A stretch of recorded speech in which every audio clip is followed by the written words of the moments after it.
ভাগ্য খারাপ কি, এক লোক বাইক লোকেশন অব্দি ড্রপ করে দিল। নতুন জ্যাকেট পরে কি সুন্দর কাজে চলে যায়। Welcome back to my channel. অনেকদিন পর ইউটিউবে একটা বড় ভিডিও নিয়ে চলে এলাম। আজকে আমি আর সুপ্র রেডি হয়ে বেরোচ্ছি নিউ মার্কেট। তোমরা অনেক জুডিও, ম্যাক্স অনেক কিছু শপিং দেখেছো। আই থিঙ্ক নিউ মার্কেটের আমার এবারেও ঘোরা হয়নি, তোমাদেরকেও কিছু দেখানো হয়নি। তো আজ সকাল সকাল বেরিয়ে যাচ্ছি নিউ মার্কেটে। তো কি হয় না হয় তোমাদের দেখাচ্ছি। এরা এত বদমাস, আমার ভিডিও করার সময় কথা বলে। তো চলো বেরোনো যাক। হ্যাঁ ঠিক আছে। জানি না আমাদের ভাগ্য খারাপ কি, সুপ্রিয় কালকেই সবাই গাড়িটা ঠিক করলো। ওর ব্রেক বসে যাচ্ছিল, সামনের চাকা জ্যাম হয়ে যাচ্ছিল, গাড়ি চকচকে করে এনেছে। আর এখন আছি আমরা হাই রোড, আর গাড়ি আবার বসে গেছে। এখন গাড়ি বসে যায়নি, কালকে ওটা ঠিক হয়নি, ওটা চেঞ্জ করা দরকার। ডিস্ক ব্রেকের ওই এটা ওটা সার্ভিস করে দিয়েছে, ততক্ষণের জন্য ঠিক হয়েছিল, কিন্তু আবার যেমন ছিল তেমন হয়ে গেছে। তো আবার যাচ্ছি ওই দোকানে। এখন আমাদের ওয়েট করতে হয় চাকা ঘোরাও। এখন অবস্থাটা এমনই, আমি তো চলে এসেছি বাইক রিপেয়ারিং এর সেন্টারে। কতটা শুনতে পাবে আমি জানি না। সুপ্রিয় ওখান থেকে বাইক চালিয়ে হাই রোড থেকে বললো আসছে, কারণ আমি বসলেই বাইক আরোই চাকা জাম করছে, যেতে পারছে না। যা হোক করে জিঞ্জে বাজার অবধি এসেছে। আমি বললাম হাই রোড অবধি আমি হেঁটে এসে ওখান থেকে বাস ধরে আমাদের মোল্লারগেটের রিপেয়ারিং সেন্টার ওখানে আসবো। কিন্তু এক লোক আমাকে হয়তো দেখে বুঝতে পেরেছে, হাতে হেলমেট আছে, তো আমাকে লোকেশন অবধি বাইক লোকেশন অবধি ড্রপ করে দিলাম। এখানে এসে দেখি যে সুপ্রিয় এখনও আসেনি। তারপরে ওকে ফোন করলাম, জিজ্ঞাসা করলাম যে ও এখনও জিঞ্জবাজারে আটকে আছে, আবার বাইক জ্যাম হয়ে গেছে চাকা। তো এখান থেকে আকাশ বলে যে আমাদের সার্ভিস সেন্টারের ছেলেটা, খুবই ভালো, আমাদের আগেও পরিচিত, ও গেছে জিঞ্জবাজারে গিয়ে টুলসগুলো নিয়ে সারাবে, তারপরে আসবে। এই হচ্ছে ব্যাপার। এই যে এতক্ষণ পরে এলেন, এসে হাসি দেখো মুখে আমাদের সবসময় হাসি, মানে দুঃখে থাকলে হাসি, রেগে গেলে হাসি, লোকে বুঝতে পারে না আমরা কিরকম সিচুয়েশনে আছি।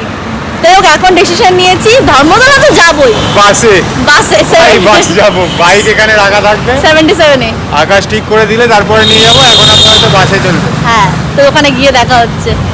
দেখি 100 টাকা।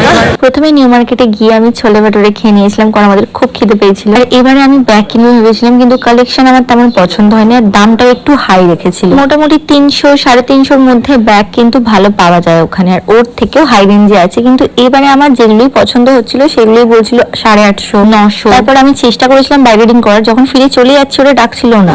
আর এত শপিং করেছে যে বলার কথা না, সস্তায় বস্তা ভর্তি শপিং সত্যি। এবারে কিন্তু কোরিয়ান ব্যাগের কালেকশন খুব ভালো ছিল, এত সুন্দর সুন্দর ব্রাইট কালেকশন ছিল, দামও রিজনেবল ছিল, স্টার্টিং 100 টাকা। ছেলেদের কালেকশনও খুব ভালো ছিল, অনেক কম দামে জ্যাকেট ছিল, অনেক কম দামে টি শার্ট ছিল, 200-250, জ্যাকেট ছিল 300-400-র মধ্যে ইজিলি চলে আসবে। তারপরে চলে গেছিলাম মলে, কারণ মলের কিছু কালেকশন আমি দেখতে চেয়েছিলাম, বাইরের থেকে মলের কালেকশনটা এবার কতটা ইউনিক এসেছে, ভ্যারাইটি বিশাল ছিল। এখানে জ্যাকেটের কালেকশন গুলো আমার খুব পছন্দ হয়েছিল, কিন্তু দামগুলো তেমন পছন্দ মতো। বলছি তোমাদের 1500 থেকে 5000-এর মধ্যে সমস্ত জ্যাকেট।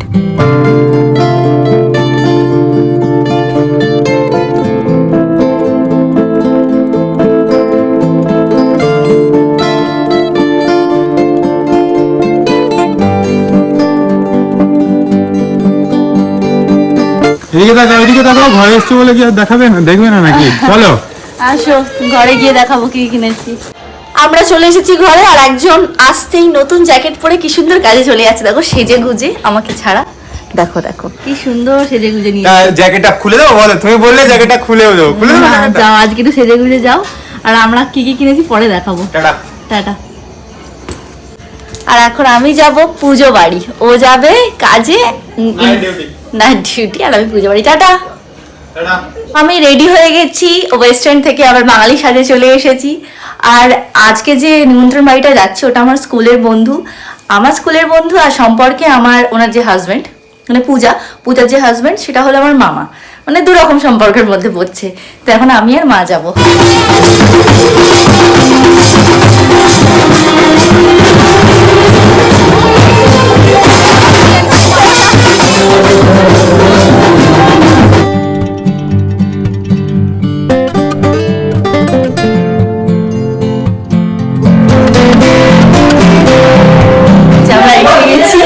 আমি না এখানে কিছু কেমন লজ্জা ফিল।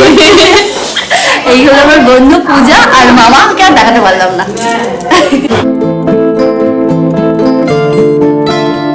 বাড়ি আসতেই মা আর আমি এখন চলে এসেছে আমাদের পিছন পিছনে, সবসময় যে আসে একজন আসেনি, সাদাটা আসেনি, কালিটা আসে। সে মুখ কিরম নাড়ছে রে, ও বাবা দাঁড়া দেখি ভাব করুক না মুখটা নাড়ছে ঘাটটা। এখনো আর একটা আছে, তো খেয়ে নিক আস্তে আস্তে। সাদাটা আজকে কোথায় গেল কে জানে। কি জানি ও পায়নি, দেখতে পায়নি মনে হচ্ছে হ্যাঁ, কোথায় নাহলে আছে। আসে। হ্যাঁ, টাটা বাই বাই। চলো হ্যাঁ টাটা। আজকের মতো ভিডিওটা এইটুকুই। কালকে দেখাবো কি কিনেছি, কোনো একটা শর্টসে শেয়ার করে দেবো বা লং ভিডিওতেও দিতে পারি। তো আজকের মতো ভিডিওটা এইটুকুনি, দেখা হচ্ছে পরের ভিডিও, দেখানোর জন্য টাটা।